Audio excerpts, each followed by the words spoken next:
Salutations, respected viewers. I am George from Ireland. So this video is about Boris Johnson. Who is he? Because Boris Johnson is having a second bite of the cherry. He's got his second chance to become Prime Minister. Remember 3 years ago when he was backstabbed by Michael Gove, Bojo pulled out of the leadership contest in a cowardly fashion. Well, Boris Johnson was born in 1964 in New York, though he's lost the accent. But not long after he was born, he vouchsafed to his younger sister Rachel that he wished to be world king. So his sister Rachel is a journalist, and like all good journalists, she can't resist a story. So she told that little vignette to the world, which was probably deeply unhelpful to her brother, who's known for his vaulting ambition. Anyway, so he returned to the United Kingdom when he was a toddler. His ancestry is British and Turkish. His great-grandfather was the last interior minister of the Ottoman Empire, and indeed he was lynched for supporting the Treaty of Sèvres. That was the Ottoman Empire's treaty with the Allies at the end of the First World War. So Boris Johnson, Bojo as he's known, Alexander Boris de Pfeffel Johnson. Let's give him his full name. His father, Stanley Johnson, was a Conservative member of the European Parliament, well-known journalist. Both Bojo's parents graduated from Oxford University, and indeed his mother was an undergraduate when Bojo was born. Bojo's uncle, Colin Lucas, was sometimes Vice-Chancellor of Oxford University, so he's very well connected.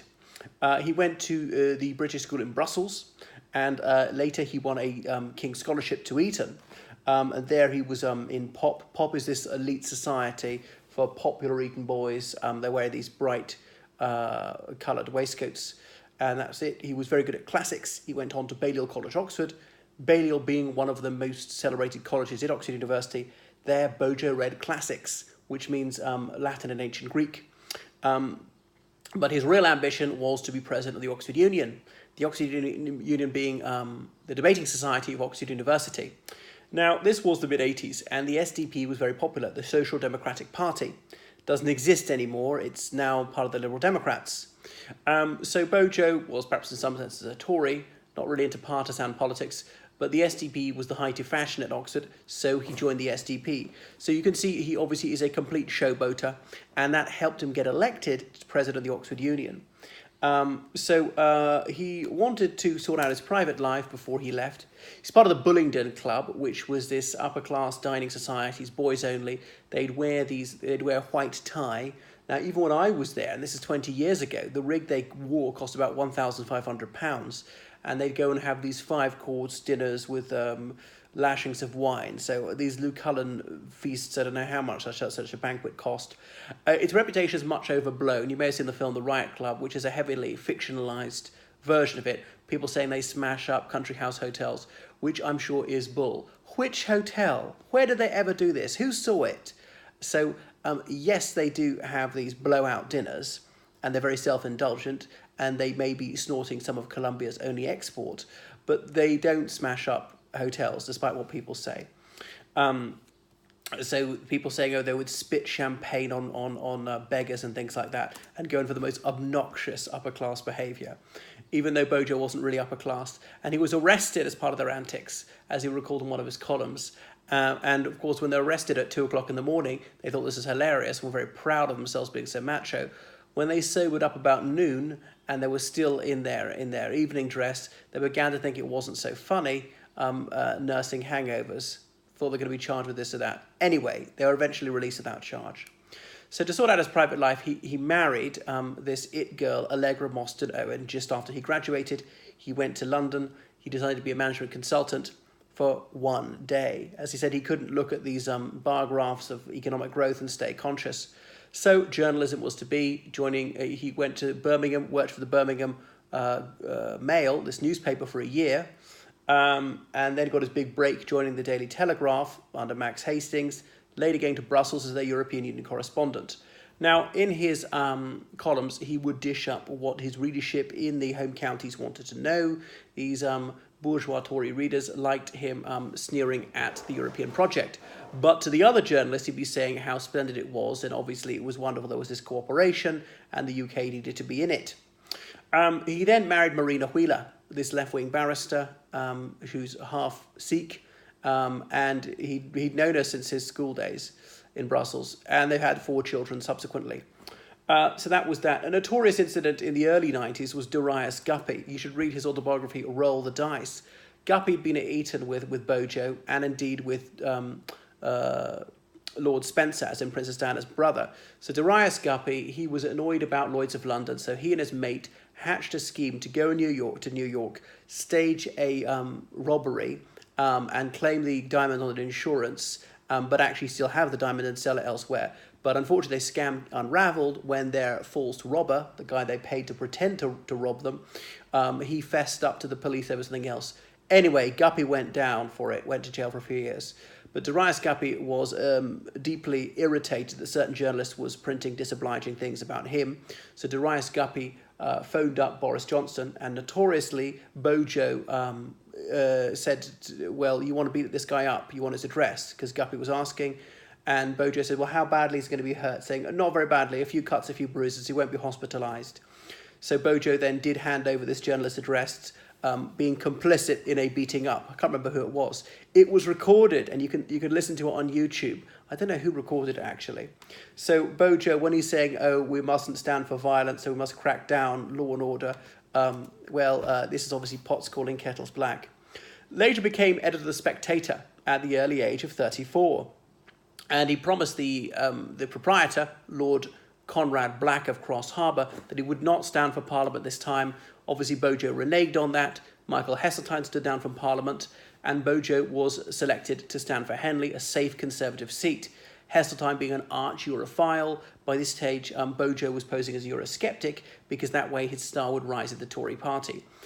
And then when it came to Ian Duncan Smith, this inept Conservative leader, Bojo said he would get down into a ditch to defend Ian Duncan Smith, but then, of course, voted him to be kicked out. So don't trust Bojo an inch.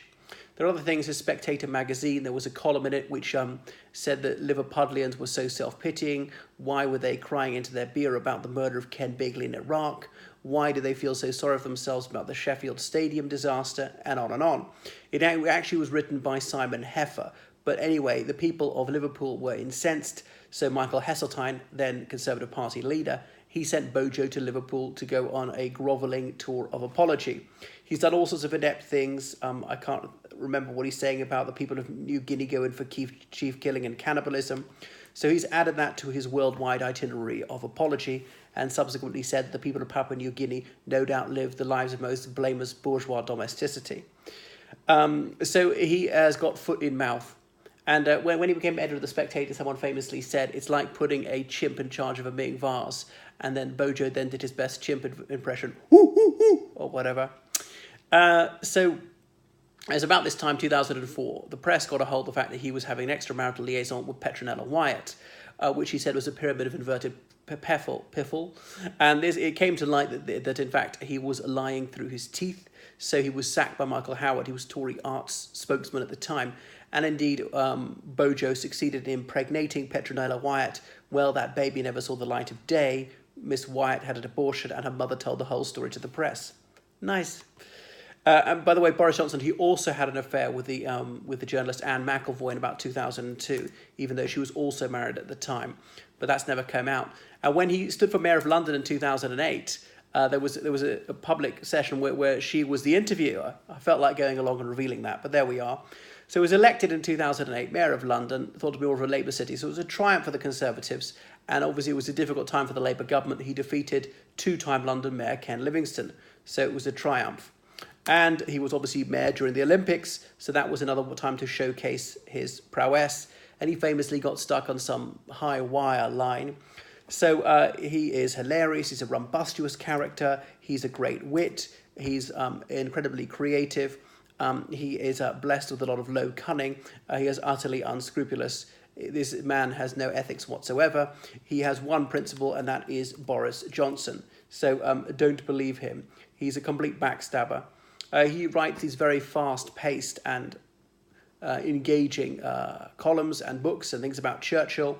And no doubt he favours the comparison, though obviously he's never been a soldier or anything. He brought in, like, no drinking on the tube. You think, what used to happen to the fun Boris? Look how serious he is now. I mean, he's admitted smoking cannabis in his youth. Then He held various cabinet positions in the Conservative government, and he was Foreign and Commonwealth Secretary under Theresa May. It was too big a beast to have outside the tent pissing in.